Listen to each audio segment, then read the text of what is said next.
ఈ ముచ్చట మీద మాట్లాడుకుందామని మస్తు రోజుల నుంచి నేను వెయిట్ చేస్తున్నా. మస్తు రోజుల నుంచి అనుకున్నా. మొన్న ఈ మధ్యనే కట్నం కోసం అని చెప్పేసి ఒక చెల్లిని చంపేశారు. అది అందరికి తెలిసిన విషయమే. అంతకుముందు కూడా ఒక ఆమెను వాళ్ళ హస్బెండ్ కట్నం తెత్తలే అని చెప్పి రోకల్ బండతోని తలక మీద కొట్టి చంపేశారు.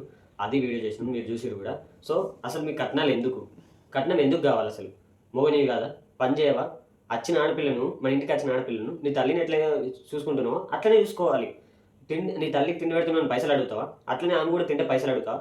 3 పూటలు సరిగ్గా తిండి పెట్టను నువ్వు ఎట్లా పోషిస్తావు? ఏం పెంచుతావు? దానికోసం కట్నం కావాలా నీకు? అట్లాంటి వాళ్ళకి పెళ్ళి ఎందుకు అసలు? పెళ్ళిళ్ళు దేని? కట్నం కోసమే పెళ్ళిలా? పెళ్ళిళ్ళ కోసమే కట్నమా? దేనికోసం కట్నం ఎందుకు ఇవ్వాలి అసలు? కట్నం ఎందుకు తీసుకోలేవు? నువ్వు మొగనువు అయితే అసలు కట్నం తీసుకోకుండా పెళ్లి చేసుకోండి. కట్నం అనేది నేరం అని చెప్పేసి ఆల్రెడీ చెప్పారు. అయినా కూడా కొన్ని చోట్ల ఇంత ఇచ్చారు అంత ఇచ్చారు అని చెప్పేసి పుకార్లు లేకుంటే ఇంకా దాన్ని ఇంకా సంప్రదాయం కొనసాగిస్తారు. అసలు కట్నం వల్ల ఏం యూజ్ ఉంది చెప్పరు? కొన్ని ఫ్యామిలీలు అయితే లేకుండా పోతుంది, కొన్ని ఫ్యామిలీలు అయితే ఇక రోడ్డు మీద పడుతుంది, కొందరు జీతాలు అయితే తలకిందులు అవుతున్నాయి, కొందరు జీతాలు లేవు, ఇక మొత్తానికి లేరు అనేటట్టు అయిపోతుంది. అట్లాంటిది ఈ కట్నం వల్ల ఏం ఉపయోగం వచ్చింది? కట్నం తీసుకోవడం వల్ల ఏం ప్రయోజనం ఉంది? నువ్వు మొగను అయితే కట్నం లేకుండా పెళ్లి చేసుకొని చూపించాలి. అంతేగాని అన్ని ఇచ్చిన తర్వాత నువ్వు పెంచేది నువ్వు పోషించేది ఉంది. అదే పైసలు ఉంటే ఆడపిల్ల ఏడుకన్నా పోయి మంచిగా బతుకుతుంది కదా. కట్నంతోనే అన్నీ అయిపోతాయంటే కట్నం తర్వాత కూడా ఇంకా సమస్యలు మొదలవుతాయి. కట్నం తర్వాత ఏం సమస్యలు అంటే తర్వాత ఇప్పుడు ఫస్ట్ డెలివరీ ఖర్చులని, ఆ తర్వాత శ్రీమంతం ఖర్చులని, ఆ తర్వాత పుట్టుపూర్వతర ఖర్చులని, పురుట్లని, అవ్వని ఇవ్వని, ఆ ఫంక్షన్ ఈ ఫంక్షన్ అని అన్ని ఖర్చులు వాళ్ళ మీదే వేయాలి. ఎందుకు? వాళ్ళు ఎందుకు ఇవ్వాలి? మన రక్తం నీ కొడుకు అంటారు, నీకే కదా. ఇప్పుడు నీదే కదా బాధ్యత అంతా, నీ మీదే ఉండాలి కదా. నువ్వే పెట్టుకోవాలి. వాళ్ళు ఎందుకు అడిగారు? ఇంకా వాళ్ళు ఎందుకు పెట్టాలి? నీ కట్నం ఇచ్చింది సరిపోదా? అది మాత్రం చేసుకోవాలని నీ రక్తం నీ పెంపుడు నువ్వు పెంచుకునే కొడుకు అయినప్పుడు వాళ్ళే అన్ని చేసిన తర్వాత ఇంకే నువ్వేం చేసినట్టు అక్కడ? బెడ్రూమ్లలో గంటలు గడిపినంత మాత్రాన మొగోడు కాదు. కట్నాలు తీసుకోకుండా అసలు ఏం ఆశించకుండా చేసుకుంటే దాన్ని పెళ్ళి అంటారు, నువ్వు మొగోడు అంటారు. అరే మనం ఎదురు కట్నం ఇచ్చి చేసుకునే రోజులు వచ్చినాయిరా. మనం ఇవ్వాలి కట్నాలు. అసలు మన తాతల కాలంలో మన అమ్మల కాలంలో ఉండేవన్నీ ఇప్పుడు అట్లా లేవు, రోజులు మారిపోయినాయి. కొద్దిగా బుద్ధి తెచ్చుకొని కట్నం లేకుండా పెళ్లి చేసుకోర్రా. మీకే చెప్తున్నారు మంచిగా. మొగను అయితే నీ ఖర్చులు నీవు సంపాదించుకో, నీ పిల్లల్ని నువ్వు పోషించుకో, నువ్వు సంపాదించు. ఎట్లా కష్టపడడానికి ఏ పని అయినా చేసి కష్టపడతాడు. నీ కష్టం నువ్వు మీద బతకాలి. కానీ నీకు పిల్లని ఇస్తందుకు వాళ్ళే ఖర్చు పెట్టుకోవాలి. నువ్వు ఏది బెడ్ మీద వాడి దొరికితే కంటెంట్ నీ పిల్లలకు వాళ్ళే పెట్టుకోవాలి. నువ్వు అన్నిటికీ వాళ్ళే పెట్టుకున్న వాళ్ళు నువ్వేం సంపాదించినట్టు, నువ్వేం చేసుకున్నట్టు దాంట్లో నీ మొగతనమే ఉంది దాంట్లో. అన్ని అల్లి వేసి పెట్టిన దగ్గరికి తినబెట్టిన తర్వాత నువ్వు ఎందుకు ఏగతందికా ఉన్నది? నువ్వు సంపాదించుకోకుంటే నువ్వు చేసుకుని ఇవన్నీ మాటలు, ఇంకా కట్నం ఇంకా ఎక్కువ కావాలి, నాకు ఇది పెట్టలేరు అది పెట్టలేరని అలుగుడు చేసుడు ఇవన్నా కట్నాల కోసం మీద వేధించుడు. ఇంకా వీళ్ళకి తోడు తల్లిదండ్రులు, నాకు ఇంత కట్నం తెలియదు, నాకు అంత కట్నం తెలియదు, వాళ్ళకి అంత కట్నం తెచ్చారు, నా వాళ్ళు అసలు ఏం పెట్టలేరు, వీళ్ళు ఇంత పెట్టలేరు అంత పెట్టలేరు అని నీ కొడుకు మొగడు కాదా? ఆడోడా? పెంచే సాత కాదా? ఇంకా ఇంటికి వచ్చిన కోడల్ని కూతురు లేక మంచి చూసుకోవాల్సింది పోయి రాత్రి రంపాలు పెట్టి వేధిస్తారా? అందుక మీరు పొట్టన పెట్టుకునేది అందుకు కావాలి అనేది. అందుకని నీ చేతిలో పెట్టి నీకు ఇంకా పైసలు ఇచ్చి ఉల్టా వాళ్ళని వేధించమని చెప్పేది అందుక ఆడపిల్లని అనేది. వాళ్ళ కోసం వాళ్ళని మంచి చూసుకుంటారనే కదా, బాధ్యత చూసుకుంటారని చెప్పేసి కదా. ఇంకా కట్నాలు ఇచ్చి మరి మీకు మంచి చూసుకోరని చేతులు అప్పయిపోతారు. అయినా కూడా మారకుండా సిగ్గు లేకుండా మళ్ళీ ఇంకా నాకు అంత కట్నం తెలియదు, నాకు ఈ ముక్కు పుడక పెట్టలేదు, నాకు గాజులు పెట్టలేరు, అవి పెట్టలేరు ఇవి పెట్టలేరు అని చెప్పేసి ఇంకా మాట్లాడతారా? నీ కొడుకు ఏమన్నా ఆడోడా? నీ కొడుకు ఇంకా నా కొడుకు తక్కువ కట్నం తెచ్చారు, నా కొడుకు ఇట్లా, నా కొడుకుని మంచిగా దేకలేరు అని చెప్పడానికి. ఒక్కసారి మన ఇంటికి ఆడపిల్ల వచ్చిందంటే మన పిల్ల ఏం తెచ్చినా తేకున్నా ఏమున్నా సరే, ఉన్నా లేకున్నా మనం ఎట్లా మెదులుకుంటున్నాం ఎట్లా చూసుకుంటాం అనేది మన మీద ఆధారపడి ఉంటుంది. అట్లా సంపాదించుకోవాలి పేర్లు. కానీ వరకట్నాలతోని మేము పెద్దగా అయిపోయినాం, మా ఫ్యామిలీ సెట్ అయిపోతుందని ఆలోచించి తీసుకున్నాడు కాదు కట్నం. ఇంకో ముచ్చట, జబర్దస్త్ ముచ్చట ఇది ఎలురి. ఇంకొందరు తల్లిదండ్రులు ఏం చేస్తారంటే అల్లుడికి ఉన్నన్ని ఊడ్చి పెడతారు. అప్పులు కానీ కుప్పలు కానీ ఏమన్నా కానీ వీళ్ళకు సర్వనాశనం అయిపోయి అవసరమైతే మా కొడుకున్నాడు అవన్నీ చూసుకుంటాడు. వాడు సంకనాగిపోని, వాడు రోడ్డు మీద వాడు అడుక్క తిన్నా సరే, అరే ఇంకొన్ని అల్లుని కట్టి ఇంకొన్ని, అరే నేను ఇది ఎత్తాం నువ్వు యావు నీకేంది అంటే కొడుకులో తీరు అల్లుల్లో తీరా.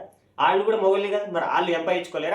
వాళ్ళు కష్టపడి వాళ్ళు కష్టపడకుండా మీరే కష్టపడి వాళ్ళకి అన్ని చేసి పెట్టిన తర్వాత కొడుకు అనేటోడు ఏం కావాలి? సావాలన్నాడు. ఇట్లా ఇట్లా ఇట్లా ఎంతోమంది కొడుకులు ఆవేదనకు గురవుతున్న వాళ్ళు ఉన్నారు. ఎంతోమంది కుటుంబాలు కింద మీద పడి దొరుకుతున్న వాళ్ళు ఉన్నారు. అడక్క తినే స్టేజ్లో కూడా ఉన్నారు. అట్లా చేసుకుంటూ పోయి ఒక్కసారి యాక్సెప్టెన్స్ ఇచ్చిన మన నుంచి ఇక నీకు సర్వనాశం సంక నాగిచ్చి అవతల పడి నీ దగ్గర పిప్పి పీల్చుకొని మరి నిన్ను అసలు పనికిరాను తిరిగి లెక్కెత్తారు. అంటే ఆడు మొగోడు కాదు, మన దగ్గర వానికి ఏమద్దిగా ఇక అల్లుడు అల్లుడు మరి మొగోడేగా, అల్లుడు సంపాదించుకోవచ్చుగా. అంటే వాడు సంపాదించుకోడు, వాడు ఏం చేయడు, నువ్వు పెడితేనే తింటాడు, పెడితేనే ఉంటాడా? అట్లాంటి వాడు మొగోడా మరి? అట్లాంటి వాడికి ఇంకా పెట్టుకుంటా నువ్వు ఇయ్యాలన్నా ఏం ఏం ఏమవుతుంది దీనివల్ల? ఎవరు నష్టపోతున్నారు? ఎవరి కుటుంబాలు నష్టమవుతున్నాయి దీనివల్ల? ఇంకో సమస్య చెప్తా.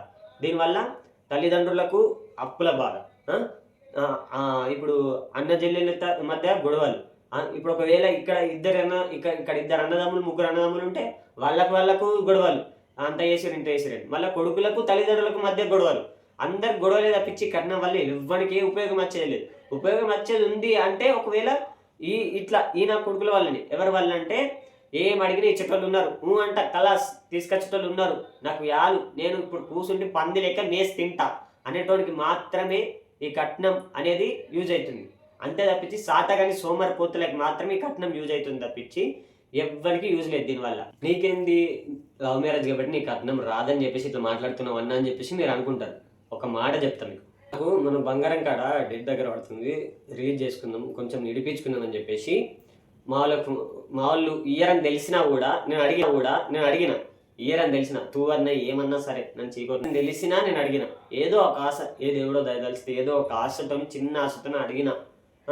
కానీ అదే అమ్ము సైడ్ ఆలోచిస్తే అమ్మగాడు ఒక్క ఫోన్ కొడితే వాళ్ళ అన్నోళ్ళు ఇడిచిపెట్టు, వాళ్ళ పెద్దమ్మల కొడుకులు లేకపోతే పెద్దమ్మల బిడ్డలు లేదంటే ఫ్రెండ్స్ ఒక్క ఫోన్ చేస్తే చాలు, ఇట్లా పైసలు ఏమంటే అట్లా వేస్తాను. కానీ నేను ఒక్క రూపాయి కూడా అడగా నేను.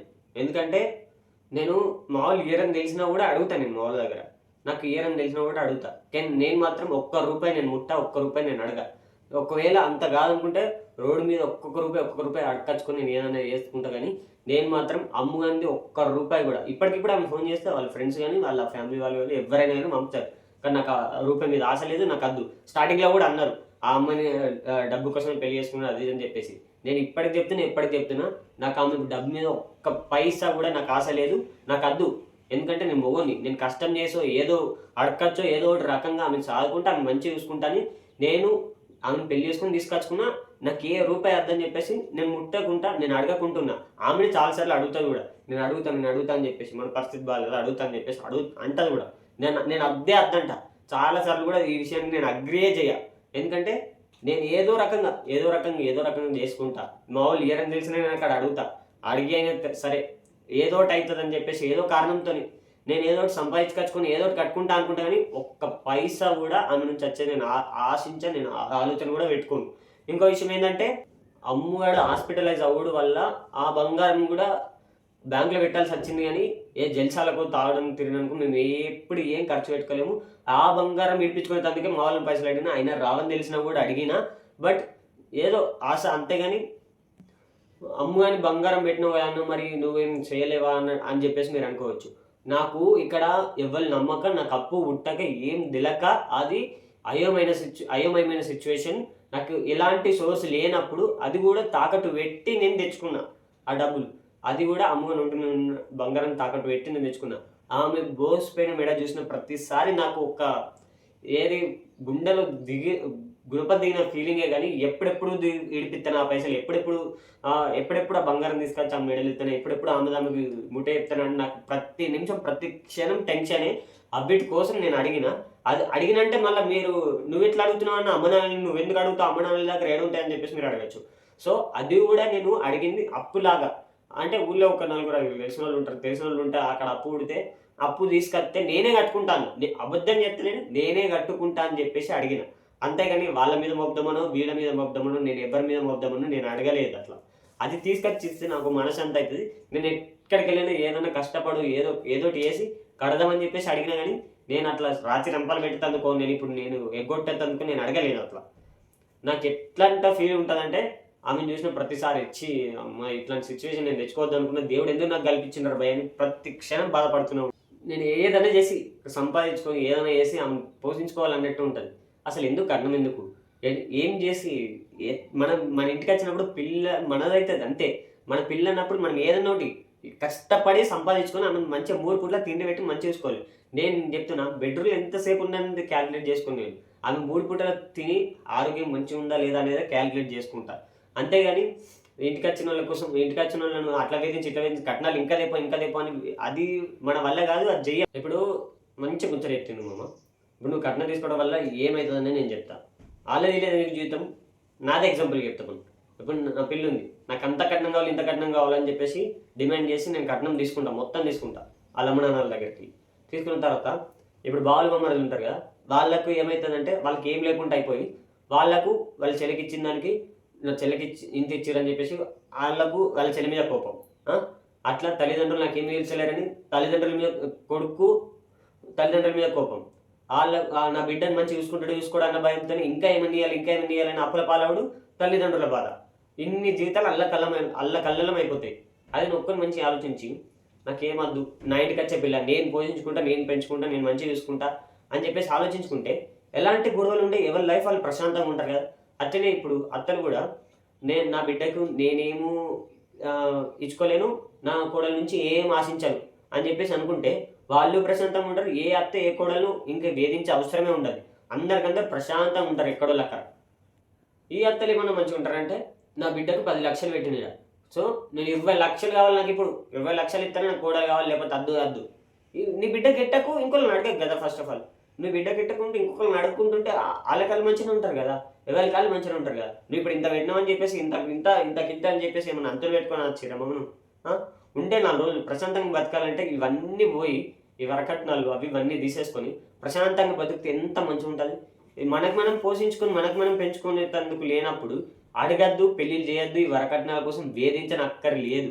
వరకట్నం అనేది పెద్ద నేరం అని అందరికి తెలిసి కూడా ఇంకా దాన్ని ఇంకా ఎప్పుడో నాటి కాలం నుంచి చెప్తున్న ఆచారంని ఇంకా పాటించుకుంటా, ఇంకా పెంచుకుంటా, చేసుకుంటా ఎందరో జీవితాన్ని ఓల్పోయేటట్టు ఎత్తురు తప్పించి ఏ ప్రయోజనం లేదు దీనివల్ల. నీకు ఎంత డబ్బు ఇచ్చినా నువ్వు సంపాదించుకునే నీతో ఉంటుంది, అదంతా తెలిసినా కూడా మళ్ళీ ఇంకా కావాలని ఆశ పెరిగే కొద్దీ అక్కడ ఇంకో జీవితం పోతుంది తప్పించి ఈ జీవితం బాగుపడతాను నువ్వు ఎప్పటికీ అనుకో. పైసలు ఎప్పుడు అవసరం ఉంటాయంటే మనం ఇంకో లెక్క బతకాలనుకున్నప్పుడు మాత్రమే మనకు పైసలు అవసరం ఉంటాయి. జల్సాలు చేయాలి, నేను బాగా తిరగాలి, తినాలి అనుకున్నకి బాగా అవసరం ఉంటుంది. నాకు ఇప్పుడు బంగారం బ్యాంకులు ఉంది కాబట్టి టెన్షన్ ఉంది, కానీ ఒక్కసారి బంగారం రిలీజ్ అయ్యి చూడండి, చూసిన తర్వాత 10,000 నేను 10,000 బతికి చూపిస్తాను. 10,000 ఎప్పుడైతే మనం ఇంకొనికన్నా బాగా బతకాలి, ఇంకొనికన్నా జల్సాలు చేయాలి, నేను ఇంకొనికన్నా మంచి పండుగ చేసుకోవాలి, అది అనుకోవడం, మంచిగా ఉండాలి అనుకోవడం వల్లనే పక్కన జీవితం గురించి ఆలోచించుకొని నీ జీవితం నువ్వు నాశనం చేసుకోవడం వల్లనే అప్పుడే నీకు ఎక్కువ డబ్బులు అవసరం పడతాయి. కానీ మనం మంచిగా 3 పూటలు దీన్ని మంచిగా ఉంటే ఎలాంటి అవసరం పట్టదు, పైసలు అవసరం పట్టదు, ఏం అవసరం పట్టదు. ఇంకొందరు ఉంటారు అందంగా ఉంటేనే నేను పెళ్లి చేసుకుంటా అది ఇది అని చెప్పేసి అంటారు. అంత అందంగా ఉంటేనే పెళ్లి చేసుకుంటా అంటే అందం ఎన్ని రోజులు ఉంటుంది, ఎన్ని ఏళ్ళు ఉంటుంది? ముఖం 10 రోజులు చూసుకుంటే నీకే తర్వాత అనిపిస్తుంది, అబ్బాయి ఏమి పొంది రోజు చూసే ముఖం అని నీకు అనిపిస్తుంది. తర్వాత అంతే అందంగా ఉంది అని అనుకుంటే, అందంగా ఉన్న వాళ్ళే పెళ్లి చేసుకుని బాగున్నారు అనుకుంటే ఇప్పుడు నా చైతన్య సమంత ఎందుకు విడిపోతారు? అంత అందంగా ఉన్న వాళ్ళే కావాలి. మిస్ యూనివర్స్ వాళ్ళు ఎవరు, ఐశ్వర్య వాళ్ళందరూ ఎందుకు విడిపోతారు? ఇక్కడ అందము డబ్బు సమస్య అస్సలు కాదు. ఒక అందమే కావాలి అనుకుంటే మన సెలబ్రిటీలే మనల్ని చూసుకున్నాం. అందమే కావాలనుకుంటే వాళ్ళు హీరోలే కదా, మంచిగా ఉంటారు కదా, మంచిగా ఉన్న వాళ్ళనే వాళ్ళు నటించిన వాళ్ళనే పెళ్లి చేసుకోవచ్చు కదా. అట్లా పెళ్లి చేసుకుంటారా? మనమే అనుకుంటాం కదా, ఎంతోమంది ట్రోల్స్ చేస్తారు కదా, అరే ఈ హీరో ఇంత మంచిగా ఉన్నాడు, ఇట్లాంటి వాడు వచ్చిండు, అరే ఈ హీరోయిన్కి ఇంత మంచిగా ఉంది, ఇట్లాంటి వాడు వచ్చిండు అని చెప్పేసి మనమే అనుకుంటాం కదా చాలాసార్లు. అందం అనేదే కాదు, అందం ఉంటేనే పెళ్లి చేసుకుంటా అంటే అది తప్పు మామ. అంటే ఎందుకు ఆల్రెడీ లేడీస్ పెట్టరు, నాదే చెప్తా. నా పిల్ల ముడితే మాసిపోయేటట్టు ఉంటుంది, ఇంత పెద్ద జుట్టు ఉంటుంది, నా కందాలనే సూపర్ అంటే సూపర్, అందరికన్నా ఇట్లా ఇక ఈ పిల్లని అంక విట్టోళ్ళు లేర్రా అనేటట్టు ఉంటుంది. పెళ్ళే 2 సంవత్సరాలు అయింది, ఇక్కడికి వచ్చిన తర్వాత జుట్టు అంతా పోయింది. ఈడ ఎండకు వాతావరణానికో ఈడ నీళ్ళు పడకనో కొంచెం నల్లగా అయిపోయింది. అట్లా అనుకుంటే నేను ఇడిచిపెట్టిపోయినా, అందమే కావాలనుకుంటే అట్లనే ఉండాలనుకుంటే ఇడిచిపెట్టిపోలేం కదా, మంచిగానే ఉన్నాం కదా. ఉంటాం, ఒక్కసారి మనసుకు నచ్చిందంటే మంచిగానే ఉంటాం. మనం ఇది ఫైనల్గా చెప్పేది ఏంటంటే కట్నము కలరు కాదు మామ, ఒక అమ్మాయి గుణం ఇంపార్టెంట్. గుణం మంచిగా ఉంటే ఏమైనా పర్లేదు. నాదే తీసుకోవాలి ఎగ్జాంపుల్, ముందున్నట్టు ఇప్పుడు లేవు.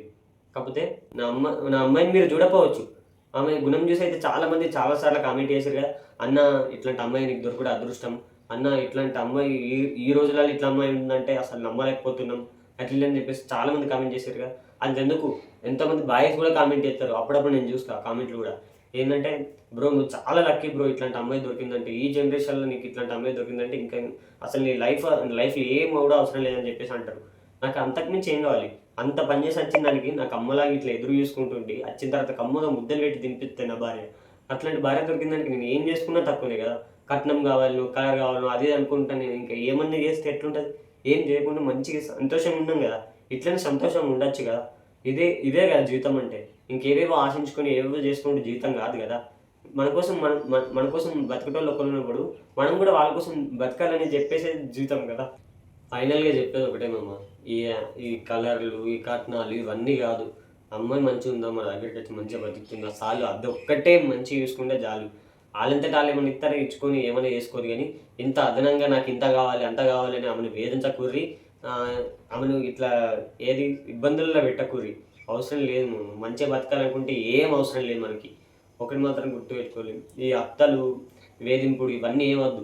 అసలు ఆమె ఆమె వైష్ణవ వాళ్ళ అత్త, అసలు అత్తనే అని ఆమె ఆమె ఆడే వింటుంటే నాకైతే సింపల్ పండు కొట్టబుద్ధి అవుతుంది. నిజంగా చెప్తున్నా. అసలు ఎంత దారుణంగా సమాజం తయారైందంటే, కట్నాల కోసం మరీ దారుణంగా సమాజం తయారైంది. ఒకరినొకరు చంపుకునుడు, నా అనుకున్నోళ్ళని చంపేసుడు, ఇవన్నీ అద్దుమమ్మ జరిగినూరు. కొంచెం కట్నాలు అనేటి వీటన్నిటిని కొంచెం మీరు ఆలోచించండి. కట్నాలు అద్దు మామ. మన మొగాళ్ళ మనం పోషించుదాం, మన కోసం వచ్చిన వాళ్ళని మనమే కష్టపడి పోషించి మంచిగా చూసుకుందాం. అంతేగాని కట్నాల కోసం ఇబ్బంది పెట్టుడు అద్దే అద్దు. ఆ కట్నం ఆశించకూడదు, అంతే ఫైనల్గా చెప్పేది. ఒక ఇంటి ఆడపిల్లలు కొట్టుడు, సంపుడు, నరకుడు అవన్నీ చేయకూరి. మీకు ఇష్టం లేదా వదిలిపెట్టి వెళ్ళిపోరు, అంతేగాని ఒక ఇంటి ఆడపిల్లని ఇట్లా కష్టపెట్టుడు, బాధ పెట్టుడు అస్సలు చేయకూరి. అది మంచిది కాదు, అది ఎన్నటికైనా మంచిది కాదు. ముందే చెప్తున్నా, మంచిగా చూసుకొని మంచిగా ఉంటుంది అంతే.